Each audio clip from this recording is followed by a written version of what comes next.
முன்னாள் பிரதமர் இஸ்மாயில் சப்ரி யாக்கூப் மீதான விசாரணையில் 15 முதல் 20 விழுக்காடு மட்டுமே நிறைவடைந்துள்ளதாகவும் 2 வாரங்களில் விசாரணை மீண்டும் தொடங்கும் என்றும் மலேசிய ஊழல் தடுப்பு ஆணையமான MECCயின் தலைவர் அசாம்பாக்கி தெரிவித்திருக்கிறார். விசாரணையை எளிதாக்குவதற்கு தேவையான பல ஆவணங்களை தயாரிக்க இஸ்மாயிலிடம் MECC கேட்டுக்கொண்டதாக அவர் கூறினார். விசாரணை தொடர்ந்து நடைபெற்று வருகிறது.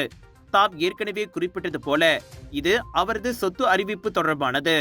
சில ஆவணங்களை தயாரிக்குமாறு நாங்கள் அவரிடம் கேட்டுள்ளோம். அவர் அவ்வாறு செய்தவுடன் 2 வாரங்களில் அவரை மீண்டும் அழைப்போம் என இன்று நடைபெற்ற ஊழல் எதிர்ப்பு மாநாட்டில் அசாம்பாக்கி கூறினார். சொத்து பிரகடனம் தொடர்பான விசாரணைகளுக்கு பொதுவாக அதிக நேரம் தேவைப்படும் என்றும் நோட்டீஸ் அனுப்பப்பட்டால் அதனை பெற்றவர்கள் பிரகடனப்படுத்தப்பட்ட தங்கள் சொத்துக்களின் ஆதாரங்களை MECCயின் திருப்திக்கு ஏற்ப கணக்கிட வேண்டும் என்றும் அவர் கூறினார். தற்போது சுமார் 15 விழுக்காடு முதல் 20 விழுக்காடு வரை விசாரணையில் நாங்கள் ஈடுபட்டுள்ளோம். இஸ்மாயில் சப்ரி தனது சொத்துக்களில் ஒரு பகுதியை அறிவித்துள்ளார்.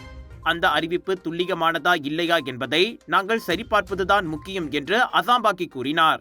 பெரா நாடாளுமன்ற உறுப்பினருமான இஸ்மாயில் சப்ரி கடந்த வெள்ளிக்கிழமை புத்ராஜயாவில் உள்ள MECCயின் தலைமையகத்தில் நடைபெற்ற விசாரணையில் 4 மணி நேரம் செலவிட்டார். டாக்டர் அப்பாராவ் சன்னாசையின் த ரப்பர் எஸ்டேட் பாய், பால்வெட்டியின் மகன், பல்கலைக்கழக விரிவுரையாளரான சுயசரிதை. இவரின் மகள் டாக்டர் நிஷாந்தி அப்பாராவ் கைவண்ணத்தில் உருவான டிவினிட்டி இன் டைவர்சிட்டி 108 இந்து தெய்வங்களின் சுருக்க கதை. தந்தை மகள் படித்திருக்கும் இந்த சிறப்புமிகு நூல்களை உடனே வாங்கி படியுங்கள்.